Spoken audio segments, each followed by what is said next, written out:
आइए sir, CMA final के students, right, CMA final के स्टूडेंट्स जिनका एग्जाम दिसंबर 2021 वाला है, हम लोग पेज नंबर 29 पर आ चुके हैं।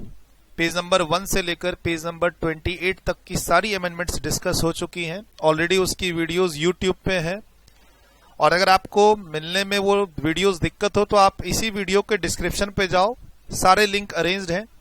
GST amendment part A, GST amendment part B, GST return chapter QRMP scheme और एक टीडीएस अंडर जीएसटी, 4 वीडियो हैं। पेज नंबर 28 तक हम लोगों ने कवर कर लिया है।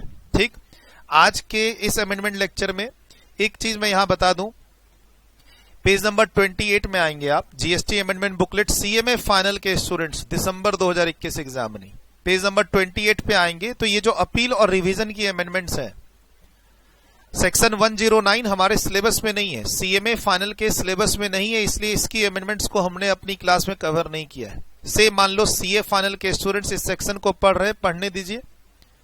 सीए फाइनल के स्टूडेंट्स अगर इस सेक्शन की अमेंडमेंट्स और इस सेक्शन को अपने एग्जाम्स के लिए पढ़ रहे हैं, पढ़ने दीजिए उनको। ये सेक्शन हमारे सिलेबस में नहीं है, सीएमए के सिलेबस में, इसलिए मैंने इसकी अमेंडमेंट्स और इस सेक्शन को अपने नोट्स में कवर नहीं कर रखा है अपील डिवीजन में। बाकी आप जो 7th एडिशन की बुक और 7th एडिशन के लेक्चर्स हैं वो परफेक्ट हैं, आप उसी से एग्जाम दे रहे हैं, और ये थोड़ी थोड़ी अमेंडमेंट्स का डिस्कशन साथ साथ हो रहा है। मेजर अमेंडमेंट्स हम लोगों ने कवर कर ली है already, right. GST amendment part A, part B में और क्यूआरएमपी स्कीम में छोटी सी 10 से 15 मिनट की एक वीडियो मैंने रिसेंटली अपलोड की हुई है, टीडीएस अंडर जीएसटी की अमेंडमेंट्स।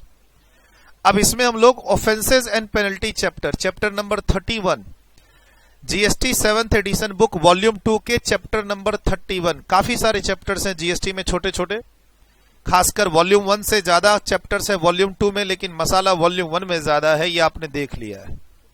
ठीक सर, उसमें 2 सेक्शन में छोटी छोटी अमेंडमेंट्स हैं। ऑलरेडी 7th एडिशन की बुक में ये हिंट आपको दिया हुआ था। हाँ, अब इस अमेंडमेंट्स को यहां कवर कर लेते हैं।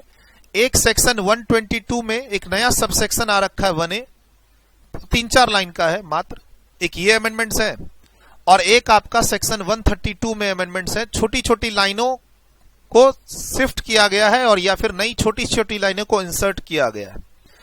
सर वैसे सेक्शन 132 बहुत बड़ा सेक्शन है, लेकिन सर इसमें ज्यादा अमेंडमेंट्स नहीं है, सिर्फ छोटी छोटी लाइनें ऐड की हैं और या फिर शिफ्ट की गई हैं, वो मैं सारी बात बता देता हूं इस वीडियो में। इसी चैप्टर 31 की 2 सेक्शन की 2 अमेंडमेंट्स हम लोग कवर करने वाले हैं। एक लास्ट अमेंडमेंट रह जाएगी अमेंडमेंट बुकलेट की, रिफंड चैप्टर से रिलेटेड, उसको मैं अगली वीडियो में कवर कर लूंगा, राइट। फाइनल के स्टूडेंट्स सीएमए, प्लीज अगर आप सीएमए इंटर के स्टूडेंट्स हैं तो इस वीडियो को ना देखें, अगर आप मेरे सीए इंटर के स्टूडेंट्स हैं तो ये वीडियो आपके काम की है ही नहीं। ओनली सीएमए फाइनल स्टूडेंट्स दिसंबर एग्जाम नहीं 2021। सर रिफंड चैप्टर से रिलेटेड जो अमेंडमेंट्स है उसकी एक लास्ट वीडियो और आएंगी, फिलहाल अभी मैं उसमें नहीं जा रहा, ठीक, वो आपकी लास्ट अमेंडमेंट वीडियो होगी। फटाफट आ जाते हैं, कहां, सेक्शन 122 की अमेंडमेंट, बहुत छोटी सी अमेंडमेंट है। सर कहता है penalty for certain offences, section 122 में एक नया सबसेक्शन इंसर्ट किया 1A, ठीक। रेफरेंस में मैंने अपनी मेन बुक के पेज नंबर भी ले रखे हैं, पेज नंबर 31.1, 31.2, और ये अमेंडमेंट जो अभी मैं आपको पढ़ा रहा हूं ये ऑलरेडी मैंने आपको 7th एडिशन जीएसटी बुक में पेज नंबर 31.16 में दे रखी है ऑलरेडी। सर कहता है कि any person who retains the benefit of a transaction, एक होता है जो ट्रांजैक्शन किया है उस पर पेनल्टी लगेगी, वो पहले था, वो अभी भी है, लेकिन वो लोग बच के निकल जाते थे जिन्होंने उस ट्रांजैक्शन से बेनिफिट रिटेन की है और या फिर जिनके कहने पर वो ट्रांजैक्शन हुए हैं। फॉर एग्जाम्पल, मैं अपने स्टाफ के नाम पर एक फर्म बना लूं और फर्म में गलत इनवॉइसिंग करके गलत ट्रांजैक्शन करने लगूं। मैंने अपने स्टाफों के आधार कार्ड और आईडी प्रूफ के बेसिस पर एक जीएसटी फर्म स्टार्ट की, एक बिजनेस स्टार्ट किया, और उसमें मैं फ्रॉडुलेंट काम करना शुरू कर दिया, गलत इनवॉइसिंग करना शुरू कर दिया, गलत आईटीसी लेना शुरू कर दिया, गुड सप्लाई किया नहीं लेकिन इनवॉइस इशू कर दी। अब कल को वो क्या हुआ, वो बिजनेस प्रीमाइसेस जीएसटी ऑफिसर्स के पकड़ में आ गया। पकड़ में आया तो उसके मालिक कौन है, मैं थोड़ी ना हूं, मेरे स्टाफ लोग हैं, मेरे स्टाफ लोग पकड़े जाएंगे, उनको पेनल्टी लगेगी, मैं बच जाऊंगा। मैं बच जाता था तो अब ये जो अमेंडमेंट्स की गई है वो मेरे ऊपर एक्शन लेने के लिए अमेंडमेंट्स की गई है कि भाई मेरे कहने पर ही तो वो लोग कर रहे थे। जीएसटी के ऑफिसर ने उस फर्म में पूछताछ की तो वहां पता चला कि वो लोग तो बेचारे सिर्फ यूज्ड हुए हैं, वो तो मेरे स्टाफ थे। वो लोगों को तो मैंने उनके आईडी प्रूफ और है ना उनके जो आधार नंबर हैं उनके हेल्प से मैंने वो फर्म स्टैब्लिश की और वहां फ्रॉड किया। अल्टीमेटली वहां जो फर्म में फ्रॉड हुआ है 10-12 करोड़ का 15 करोड़ का, से वो फ्रॉड का बेनिफिट उन्हें नहीं मिला, अल्टीमेटली बेनिफिट मैंने लिया है। तो क्या था, जो लोग फ्रॉडुलेंट ट्रांजैक्शन कर रहे थे उस पर तो पेनल्टी लग रही थी। अब गवर्नमेंट ने ये अमेंडमेंट करके उन लोगों को पकड़ने की कोशिश की गई है, करी है जो अल्टीमेट बेनिफिट ले रहे हैं उन फ्रॉडुलेंट ट्रांजैक्शन से, और या फिर जिनके कहने पर वो ट्रांजैक्शन हो रहे हैं। अब जैसे मेरे कहने पर तो किया वो ट्रांजैक्शन, वरना मेरे स्टाफों को पता का है कि मान लो कोई फर्म मैंने स्टार्ट की हुई है उनके नाम पे, ठीक है। अक्सर होता है, आप सुनते हैं कि बड़ी बड़ी कंपनियों ने क्या किया, अपने रिलेटिव्स के नाम पर और अपने स्टाफ्स के नाम पर, अपने एम्प्लॉय के नाम पर, अपने जो घर वाले जो हाउस होल्ड सर्वेंट्स हैं उनके नाम पर बहुत सारी कंपनियां खोली हुई हैं, प्राइवेट लिमिटेड कंपनियां, और वहां पे लाखों करोड़ों रुपए के ट्रांजैक्शन हो रहे हैं, जीएसटी की चोरी हो रही है। तो उसमें अब मेन पर्सन को पकड़ा जा रहा है, भले वो पार्टी उस ट्रांजैक्शन का हो ना हो, उस फर्म में वो भले इन्वॉल्व हो ना हो, मतलब जो ट्रांजैक्शंस की एक्चुअल पार्टी है उसमें मैं नहीं हूं, लेकिन मेरे कहने पर वो ट्रांजैक्शन हुआ है, उस ट्रांजैक्शन से अल्टीमेट बेनिफिट मुझे मिलेगा तो पेनल्टी मुझे भी लगेगी। कहता है any person who retains the benefit of a transactions covered under clause 1, 2, 7 and 9 of subsection 1 of section 122 and at whose instances such transactions is conducted shall be liable to pay the penalty of an amount equal to the tax evaded or input tax credit availed or pass on। मतलब जितने का tax का चोरी हुआ है या जितने का रॉन्ग आईटीसी लिया गया है या फिर रॉन्ग आईटीसी पास ऑन किया गया है उतने रुपए तक की पेनल्टी लगेगी। सर उन लोगों को तो लगी रही थी जो एक्चुअली उस ट्रांजैक्शन में इन्वॉल्व थे, लेकिन वो निकले मेरे घर के स्टाफ, मेरे ड्राइवर, मेरे कहने पर वो ट्रांजैक्शन इंटर कर रहे थे, तो अब मुझे पकड़ा जाएगा क्योंकि अल्टीमेटली बेनिफिट मुझे हो रहा है, अल्टीमेटली मैं उस ट्रांजैक्शंस, मेरे कहने पर वो ट्रांजैक्शंस हुए हैं। तो ऐसे कहिए कि पेनल्टी का स्कोप बढ़ा दिया गवर्नमेंट ने अमेंडमेंट करके। फाइनेंस एक्ट 2020 की अमेंडमेंट है, इफेक्टिव हो रही है कब से, 1/1/2021 से। बोला सर ये ट्रांजैक्शंस कौन से हैं सब सेक्शन 1 वाले, तो आपके मेन नोट्स में सब सेक्शन 122 सब सेक्शन 1 में तो काफी लंबी चौड़ी लिस्ट है, अगले पेज तक जा रही है। ये 21 तरीके के ट्रांजैक्शंस हैं जिसपे पेनल्टी लगती है, कितनी, मिनिमम 10,000 रुपए, और अगर अमाउंट ऑफ टैक्स इवेजन या आईटीसी जो आपने रॉन्गफुली अवेल्ड किया उसका अमाउंट से 1 लाख रुपए तो विच एवर इज हायर।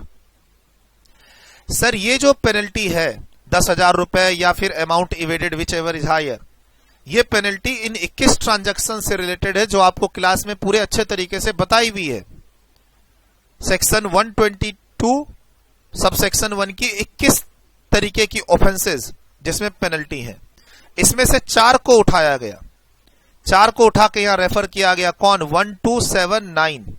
अब ये 4 कौन कौन सी हैं, तो ये चारों मैंने यहां लिख दी हैं, ये चारों इस लिस्ट में मिलेंगी। यहां पे एक 1 हो गई, फिर ये 2 वाली ऑफेंसेस हो गई, और या फिर ये 7 वाली हो गई, यहां पे नीचे नंबर सेम चल रहे हैं, और या फिर 9 हो गई आईएसडी डिस्ट्रीब्यूशन से रिलेटेड। ठीक है, ये सेक्शन 20 हम लोग कौन सी क्लास में पढ़ते हैं, आईएसडी चैप्टर जो आपको पढ़ाया गया, इनपुट सर्विस डिस्ट्रीब्यूटर, उसमें आप देखोगे सेक्शन 20 का रेफरेंस है, टेक्स और डिस्ट्रीब्यूट आईटीसी। आईएसडी होते हैं इनपुट सर्विस डिस्ट्रीब्यूटर, वो आईटीसी लेते हैं और फिर वो डिस्ट्रीब्यूट करते हैं अपने अलग अलग रजिस्टर्ड एंटिटी पे, डिस्टिंक्ट पर्सन पे, कॉमन पैन और अलग जीएसटीआईएन नंबर, क्लास में पूरा पढ़ाया हुआ है। तो ध्यान रखिएगा ये जो अमेंडमेंट हुई है 4 ऑफेंसेस से रिलेटेड है। अगर ये 4 ऑफेंसेस जो हुए हैं इसका बेनिफिट अगर मुझे मिला है, भले मैं इस ट्रांजैक्शन का पार्टी ना हूं, सर ये जिन 2 लोगों के बीच में हुआ है उसमें मेरा नाम नहीं है, लेकिन इस ट्रांजैक्शन का बेनिफिट मुझे मिल रहा है, या फिर ये चारों ट्रांजैक्शन में से कोई भी एक ट्रांजैक्शन मेरे कहने पर हुए हैं। ऐसे समझो कि ये ट्रांजैक्शन जिस कंपनी ने किया है उस कंपनी के सारे डायरेक्टर, शेयर होल्डर मेरे स्टाफ थे, और जब पूछताछ हुई तो उन्होंने क्या बोला, मालिक जाने, हमने तो बस साइन किया था डॉक्यूमेंट पे। मालिक ने बोला था कि हमारी सैलरी डबल कर देंगे अगर तुम 2-4 कंपनी में डायरेक्टर और पार्टनर बन जाओगे। तो स्टाफों के साथ तो ऐसा ही होता है ना। मैं अगर अपने स्टाफ के नाम पे 2-4 कंपनियां चला रहा हूं तो स्टाफ को थोड़ी जरूरत से ज्यादा सैलरी दे दूंगा, हो गया उसका काम। तो जीएसटी की पूछताछ, जीएसटी की चेकिंग हुई, ये ऑफेंसेस मिले, वहां पता चला कि इन ऑफेंसेस को वो लोग मेरे कहने पर कर रहे हैं, तो पेनल्टी मेरे ऊपर लग जाएगी। कितनी? जितना रुपए का टैक्स इवेजन इसमें इन्वॉल्व है या जितने रुपए की रॉन्ग आईटीसी इसमें इन्वॉल्व है। बस यही छोटा सा अमेंडमेंट है और वही मैंने रेफरेंस में दे दिया 31.1, 31.2 और यही सेम अमेंडमेंट्स 31.16 में आपके नोट्स पे लिखी हुई भी है। आगे चलते हैं आपके मेन नोट्स में, जीएसटी 7th एडिशन की बुक पेज नंबर 16 पे। ये देखिए पेज नंबर 31.16 रिसेंट अमेंडमेंट्स, यही मैंने यहां पर लिखा हुआ फाइनेंस एक्ट 2020 के through applicable for December exams, जो अभी मैं आपको रीड करके दे रहा हूं। तो कोशिश करना है सर सेक्शन 122 सब सेक्शन 1 में 21 तरह की ऑफेंसेज में से ये जो 4 ऑफेंसेज हैं, ये 4 ऑफेंसेज की जो पेनल्टी है वो किसी और पे भी लग सकती है। कोई और यानी कि मैं, भले मैंने ये ट्रांजैक्शंस में मैं पार्टी नहीं हूं, लेकिन मेरे कहने के कारण, मेरे कहने पर ये ट्रांजैक्शन हुए हैं या फिर इस ट्रांजैक्शन का बेनिफिट मुझे मिल रहा है इनडायरेक्टली टैक्स इवेजन करने में, तो पेनल्टी मेरे ऊपर भी लग सकती है। डन, यही है इसका पूरा क्रक्स।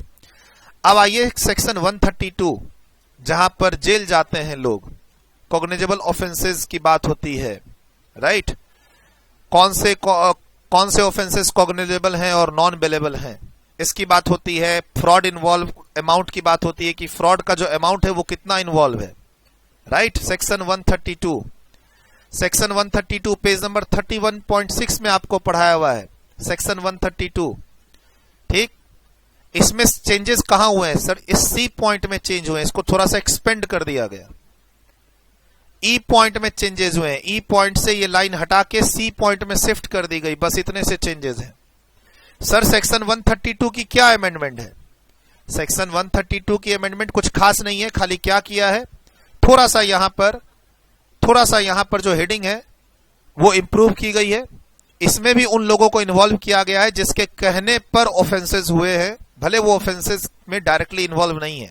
वही सर ये ऑफेंसेस जिस कंपनी ने किया है वो कंपनी में मेरे ड्राइवर डायरेक्टर हैं और वहां पूछताछ से पता चला, ड्राइवर ने बोला कि भाई सब वो मेरे कहने पर कर रहे थे, तो अल्टीमेटली ये सेक्शन मेरे ऊपर लग जाएगा, मुझे जेल जाना पड़ेगा। बस थोड़ा सा हेडिंग इसका चेंज हुआ है, इसके स्कोप को बढ़ाया गया है कि भैया अगर इनडायरेक्टली इन ट्रांजैक्शन से बेनिफिट किसी और को मिल रहा था तो उसको भी पकड़ो, जेल में उसको भी भेजेंगे। थोड़ा सा ये चेंज हुआ है। सर ई पॉइंट में ये लाइन हटा दी गई है, यहां से इतने वर्ड्स, उसको सी पॉइंट में शिफ्ट कर दिया गया है। अब इसके कारण थोड़े से चेंजेस हुए हैं यहां पे। बोला सर इस बॉक्स में कोई चेंजेस? कोई चेंजेस नहीं इस बॉक्स में। ये जैसे आपको याद कराया था क्लास में, जैसे पढ़ाया था वैसे ही पढ़ना है। जेल जाने की सजा मिनिमम 6 मंथ्स, मैक्सिमम 5 साल, 3 साल, 1 साल भी है, डिपेंडिंग अपॉन कितने रुपए का फ्रॉड इन्वॉल्व है। 1 करोड़ से ज्यादा का, 2 करोड़ से ज्यादा का या 5 करोड़ से ज्यादा का, जितना अमाउंट ऑफ फ्रॉड इन्वॉल्व है टैक्स इवेजन का या आईटीसी यूटिलाइजेशन का, उसके हिसाब से जैसे जैसे अमाउंट बढ़ेगा वैसे वैसे जेल जाने की सजा बढ़ेगी, ठीक। अब इसी में ये जो लाइन शिफ्ट की गई है ई पॉइंट से, ये वाला वर्ड यहां सी पॉइंट में शिफ्ट कर देने के कारण क्या हुआ, थोड़ा सा यहां पर नीचे जाके चेंजेस आ गए। किसमें? पेज नंबर 31.8 में यहां जो लिखा हुआ था कि कॉग्निजेबल ऑफेंसेस कौन कौन से हैं, ऐसे कौन से ऑफेंसेस हैं जो कॉग्निजेबल है और नॉन बेलेबल है, ये नीचे देखिए लिखा हुआ नॉन बेलेबल। इसमें थोड़ा सा बस यहां जाके चेंज हो गया। बस आपको थोड़ा ध्यान रखना है कि आपके नोट्स में पेज नंबर 31.8 पे जो मैंने समझाने की कोशिश की है, bailable non bailable offences, cognizable non cognizable offences, उसके अंदर ये सी पॉइंट में थोड़ी इंप्रूवमेंट कर देना, जो भी मैं बताऊंगा। बस इतना ही फर्क है। सर क्या किया है गवर्नमेंट ने? गवर्नमेंट ने जैसे सेक्शन 132 में स्कोप बढ़ाया कि हम अब उन लोगों को भी पकड़ेंगे जिन लोगों को इनडायरेक्टली बेनिफिट मिला है और या फिर जिन लोगों को कहने पे ट्रांजैक्शंस हुए हैं, वैसे ही सेम चीजों के को थोड़ा 132 में भी इंसर्ट किया गया। देखिए यहां पे सेक्शन 132 की हेडिंग पहले क्या थी? Whoever commits any of the following offenses, जो इन ऑफेंसेस को कमिट करेगा वो जेल जाएगा। उनको फाइन लगेगी, उनको पेनल्टी लगेगी। लेकिन देखिए अब इसमें एक लाइन और इंसर्ट हो गई यहां छोटी सी, देखिए, और causes to commit and retain the benefit arising out of it. मतलब ये ऑफेंसेस मैंने नहीं किए हैं, लेकिन मेरे कहने पर हुए हैं और इसका बेनिफिट मुझे मिल रहा है, तो अब इस सेक्शन में मैं जेल जाऊंगा।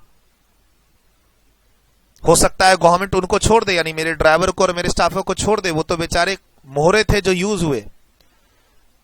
कभी कभी आप सुने होंगे कि किसी आदमी को जीएसटी की नोटिस आ गई कि तुम्हारा 2 करोड़ का टैक्स का बकाया है। न्यूज़पेपर में आपने सुना होगा ये सब न्यूज, कि एक रिक्शे वाले को जीएसटी डिपार्टमेंट की नोटिस आ गई कि तुम्हारा 20 करोड़ रुपए का जीएसटी का बकाया आके पे करो। रिक्शा वाला बोलता भाई मैं तो रिक्शा चला रहा हूं, मैं कहां से जीएसटी और पेनल्टी इसमें आ गया। तो फिर बाद में पता चला कि उसकी आईडी प्रूफ, आधार कार्ड, पैन कार्ड का मिसयूज हुआ और उसके नाम से एक जीएसटी की फर्म फ्लोट हुई और उन्होंने लाखों करोड़ों रुपए के ट्रांजैक्शन कर दिए आईटीसी के फ्रॉड के। नोटिस आई किस पे? रिक्शे वाले पे। तो ऐसे केसेस में जो एक्चुअल प्रिपेटर्स थे, जो एक्चुअली में फ्रॉड करते थे, वो पकड़े नहीं जाते थे। तो इसीलिए गवर्नमेंट ने सेक्शन 132 को थोड़ा सा यहां अमेंड करके उन लोगों को पकड़ने की कोशिश की गई है जिन लोगों के कहने पर ये ट्रांजैक्शंस हो रहे हैं और जिन लोगों को अल्टीमेटली बेनिफिट मिल रहा है इन ट्रांजैक्शन से। कैसा बेनिफिट? सर जनरली क्या तो हम लोग जीएसटी चोरी करने की कोशिश करते हैं, ट्रांजैक्शंस को सप्रेस करके, सेल्स को कम दिखा के, और या फिर गलत तरीके से आईटीसी लेने की कोशिश करते हैं। उसी का डिस्कशन यहां पे हो रखा होता है। देखिए यहां पर सबसे नीचे क्या लिखा हुआ है, सबसे नीचे चलते हैं एसएटीसी नोट्स में। अमेंडमेंट का पर्पस, सेक्शन 132, प्रोसिक्यूशन, जेल जो जाने की सजा थी। Provisions have now been prescribed for the actual perpetrators. ये जो एक्चुअल जो प्रीपेट्रेटर्स हैं जिनके कहने पर फ्रॉड होता है, उनको भी जेल जाना पड़ेगा। Who used to retain the benefits of the transaction conducted by someone else। Sir transaction किसी और ने किए हैं, कौन थे वो लोग? उन लोग को तो पता भी नहीं था सर, इनोसेंट से लोग थे, उनके तो आईडी प्रूफ सब यूज हुए, उनका नाम यूज हुआ है। अल्टीमेटली इन ट्रांजैक्शंस को करवाने वाला मैं हूं, मुझे अल्टीमेटली फर्म में, मेरी फर्म में बेनिफिट मिल रहा है, मेरी कोचिंग को जीएसटी कम देना पड़ रहा है, मेरे कहने पर ये सब ट्रांजैक्शंस हुए थे। तो कहता है अमेंडमेंट से पहले एक्चुअली जो लोग ट्रांजैक्शन करते थे उनको पकड़ा जाता था, वो लोग नहीं हाथ आते थे जिनके कहने पर ये सब ट्रांजैक्शन हुए हैं या फिर जिनको अल्टीमेटली बेनिफिट मिलता था। अब अमेंडमेंट के बाद जो एक्चुअल थॉट प्रोसेस, कहते हैं ना, जिन्होंने एक्चुअल ये प्लानिंग की, जिनके कहने पर ये सब ट्रांजैक्शंस हुए, मीडिएटर, मिडिलमैन सबको छोड़ दो, एक्चुअल पर्सन के पास चलो जिसने इस फ्रॉड को एग्जीक्यूट किया, चलो उसको पकड़ते हैं।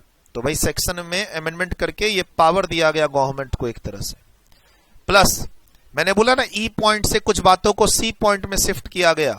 उसके कारण क्या हुआ, अगर वहां पर आपने 5 करोड़ से ज्यादा का फ्रॉड कर रखा है तो वो ऑफेंसेस क्या होंगे? Cognizable and non billable. पहले ई पॉइंट में वो फ्रॉड था, अब उसको ई से सी में शिफ्ट किया गया। सी में शिफ्ट करते ही जो हम लोग क्लास में पढ़ते हैं कि 4 ट्रांजैक्शंस होते हैं जो कॉग्निजेबल और नॉन बेलेबल हो सकते हैं अगर वहां फ्रॉड कितने का हो? 5 करोड़ से अधिक का। सर 132 में काफी सारे ट्रांजैक्शंस हैं, उनके पहले 4 ट्रांजैक्शंस पे ही अगर आपका फ्रॉड का अमाउंट 5 करोड़ से ज्यादा है तो हम उसको कहेंगे, वो सिचुएशन कौन सी है? Non bailable and cognizable. तो ये तीसरे पॉइंट में थोड़ी इंप्रूवमेंट कर दी, जिसके कारण क्या हुआ? स्कोप बढ़ गया। अब वो क्या है सर? देखिए यहां पर ये ई पॉइंट से ये लाइन को शिफ्ट कर दिया गया सी पॉइंट के अंदर, और क्या कहा? Avail ITC using such invoices. कौन सी इनवॉइसेस? फ्रॉड वाली इनवॉइसेस जिसमें सामान आया ही नहीं, और या फिर fraudulently avail ITC without any invoices. अब ये पॉइंट पहले यहां पर नहीं था, ये पॉइंट यहां था, फ्रॉडुलेंटली अवेल आईटीसी। सर ये पॉइंट क्या है?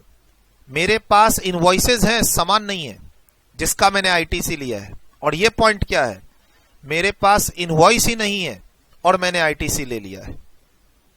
मेरे पास परचेज की इनवॉइसेस नहीं है, जानबूझकर गलत तरीके से मैंने उसका आईटीसी ले लिया विदाउट एनी इनवॉइस और बिल। मेरे पास बिल्स नहीं है, इनवॉइस नहीं है, लेकिन मैंने सिस्टम में बैठा और आईटीसी ले लिया। देखो आज के दिन तो पॉसिबल नहीं है क्योंकि जीएसटीआर 2A 2B है, लेकिन 2017, 18, 19, 20 में काफी सारे ऐसे सिचुएशन हुए जहां पर लोगों ने सिस्टम में बैठ के आईटीसी ले लिया, इनवॉइसेस नहीं थे, उन्होंने सोचा गवर्नमेंट को क्या पता चलेगा, चलो आईटीसी ले लेते हैं।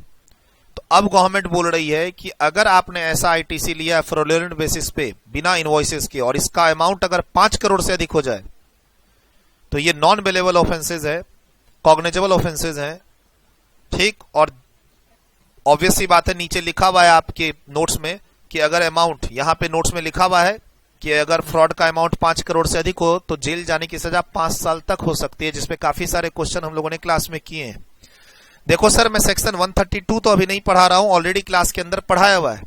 मैं तो आपको सिर्फ ये बता रहा हूं कि छोटी सी अमेंडमेंट यहां ऐड हुई है, ये लाइन, ठीक। और ई पॉइंट से वर्ड को शिफ्ट करके सी पॉइंट में डाला गया है।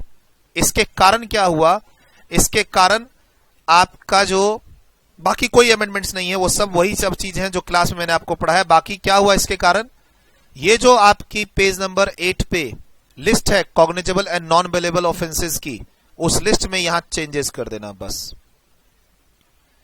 यहां पर लिखा हुआ है आपने इनवॉइसेस के बेसिस पर आईटीसी लिया। कौन सी इनवॉइसेस? जो इनवॉइसेस तो थी लेकिन सामान आपके पास नहीं आया। इसमें एक पॉइंट और ऐड हो गया है कि आपने फ्रॉडुलेंटली आईटीसी ली है, वेयर एज तुम्हारे पास न तो इनवॉइस है न कोई बिल्स है। विदाउट एनी इनवॉइस और without any bills you have taken fraudulently ITC. And हो सकता है तुम इस पार्टी के इस ट्रांजैक्शन के तुम पार्टी हो ही नहीं, तो फिर उसके लिए वो वर्ड जो ऊपर में आ रखा है यहां पे अमेंडमेंट्स, क्या कि तुम्हारे कहने पर हु और कॉजेज टू कमिट और retain the benefits arising out of it, जिसके कहने पर ये ट्रांजैक्शंस हुए हैं या फिर जो लोग इन ट्रांजैक्शन से बेनिफिट ले रहे हैं, ठीक है। कभी कभी क्या होता है, एक बड़ी कंपनी जब 50-60 करोड़ रुपए के जीएसटी की चोरी करती है तो पहले छोटी छोटी नई कंपनियां बनाती हैं और उन कंपनियों के थ्रू फ्रॉड करवाती है। काफी सारी लंबी चेन होती है। एक मेन कंपनी में जीएसटी का फ्रॉड हुआ है, जब उसमें ट्रांजैक्शंस देखे जाते हैं तो फ्रॉड वहां नहीं हुआ है, उनकी अलग अलग 10-12 कंपनियां थी, उनके नीचे कंपनियां थी, कहीं पे रिलेटिव डायरेक्टर शेयर होल्डर थे, कहीं पे नौकर थे, कहीं पे ड्राइवर थे, मतलब एक लंबी ट्री शेप में ट्रांजैक्शंस होती है, जिसका अल्टीमेट फायदा एक मेन बड़ी कंपनी को होता है। अब गवर्नमेंट सेक्शन 132 में बोलती है कि उस बड़ी कंपनी को हम पकड़ेंगे और वहां के लोगों को हम जेल में डालेंगे, क्योंकि बेनिफिट्स उस बड़ी कंपनी को मिल रहा है छोटे लेवल पे ट्रांजैक्शंस के कारण। और एकदम दिमाग में ये रखिएगा कि मैंने फ्रॉड किया है एक कंपनी बना के, और कंपनी में मेरे स्टाफ और ड्राइवर, मेरे जो हाउस होल्ड स्टाफ थे, उनको मैंने डायरेक्टर शेयर होल्डर बना रखा था। तो अब अल्टीमेटली पेनल्टी लगेगी तो किन पे? उन ड्राइवर पे, उन नौकरों पे, उन स्टाफ पे, या मेरे ऊपर? मेरे ऊपर। जेल किनको जाना पड़ेगा? उन्हें नहीं, मुझे जाना पड़ेगा। वो तो बेचारे इनोसेंट है, उनका तो नाम और आईडी यूज हुआ है खाली। तो गवर्नमेंट के हाथ से वो लोग निकल जाते थे, तो गवर्नमेंट ने छोटी सी अमेंडमेंट्स की है। और इस चैप्टर में कुछ भी नहीं है। सेक्शन 132 जो आप पढ़े हुए हैं क्लास के अंदर, बस वही पढ़िएगा। थोड़ा सा आपको एग्जाम के लिए ध्यान रखना पड़ता है कि कौन सी सिचुएशन में ऑफेंसेस नॉन अवेलेबल होते हैं। ऑलरेडी क्लास के अंदर वो 4 सिचुएशन आपको याद कराई हुई है, खाली बस उस तीसरे सिचुएशन को लाइन थोड़ा सा बढ़ा देना। जैसे फॉर एग्जांपल आपके नोट्स में थ्योरी क्वेश्चन है सबसे लास्ट में, ये पेज नंबर 15 आपके नोट्स में 31.15 पे ये क्वेश्चन है, what are the cognizable and non cognizable offences under section 132। सब कुछ सही है, खाली ये सी पॉइंट को थोड़ा सा आप बढ़ा देना। और have taken fraudulent ITC on the without any invoice और बिल, बस इतना ही तो बढ़ाना है। तो थोड़ा आपको ध्यान रखना है अमेंडमेंट्स का बस। बाकी अब इस चैप्टर में कोई और अमेंडमेंट नहीं है, बड़े आराम से अपने एग्जाम्स की प्रिपरेशन कीजिए आप। रिफंड चैप्टर की छोटी सी अमेंडमेंट का डिस्कशन हम लोग कर लेंगे अलग से। अब समझिए कि इस अमेंडमेंट के बाद आपके तो कस्टम के सारे अमेंडमेंट्स क्लासेस और अमेंडमेंट के नोट्स काफी पहले ही दे चुके हैं, और जीएसटी में अब every amendments are covered now for exams except 1 chapter refund chapter, जिसकी अलग से एक वीडियो अपलोड हो जाएगी यूट्यूब पे, ठीक। बाकी पुराने जितने भी क्लासेस हैं उसके लिंक्स आप डिस्क्रिप्शन पे जाके देख लो। यूट्यूब पे अगर इस वीडियो को देख रहे हो तो डिस्क्रिप्शन पे चले जाओ, टेलीग्राम चैनल भी ज्वाइन कर लेना, वहां नोट्स वगैरह सब मिल जाएंगे आपको। Bye bye, take care.